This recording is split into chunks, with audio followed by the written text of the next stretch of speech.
Hello, my dear friends and followers. How are you? I hope you are well by the grace of Almighty Allah. I am also well. Today, we are going to learn a very important things of transformation sentence. In this class, especially, we are going to know the rules of there is no. যদি কোনো সেন্টেন্সে দেয়ার is no থাকে, এরপরে dot dot বার থাকে, তারপর একটা শব্দ, তারপরে যদি বার থাকে, তাহলে আমরা কিভাবে খুব সহজেই এটাকে অ্যাফার্মেটিভ করতে পারি। খুবই সোজা, একেবারেই পানির মতো সোজা। শুধু এই ক্লাসটি শেষ পর্যন্ত দেখবেন। দেয়ার ইজ নো যদি থাকে তাহলে আমরা জাস্ট দেয়ার ইজ নো এর পরিবর্তে এভরি বসাবো আর বারটাকে কেটে দেবো প্রশ্নে। আমাদের একটা উদাহরণটা নিয়ে আলোচনা করি।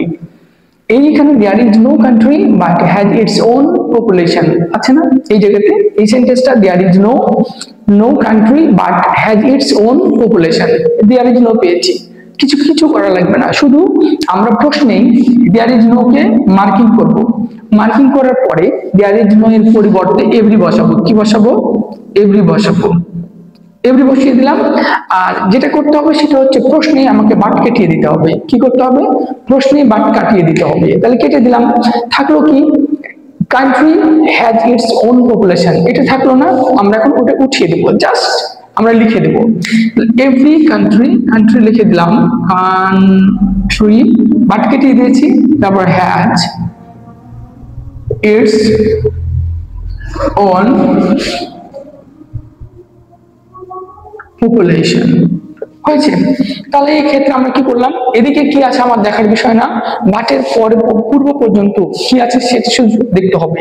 বাটের পূর্বে আমার দেয়ার ইজ নো আছে, দেয়ার ইজ নোটাকে আমাকে প্রশ্নেই আমি কি করব? মার্কিং করে দেব। মার্কিং করার পর ওই দেয়ার ইজ নো এর পরিবর্তে আমি এভরি বসিয়ে দেবো। কি বসাবো? এভরি বসিয়ে দেবো।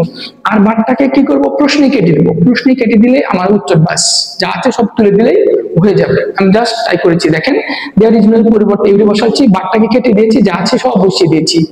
জাস্ট আমি কি করব? দেয়ার ইজ নো এর পরিবর্তে এভরি বসিয়েছি এবং এর পরে যা আছে তাই বাটটাকে কেটে দিয়ে যা আছে তাই বসিয়ে দিয়েছি। উত্তরটা কি আছে? দেয়ার ইজ নো এর পরিবর্তে every country has its own population. আশা করি বুঝতে পেরেছেন। Thank you.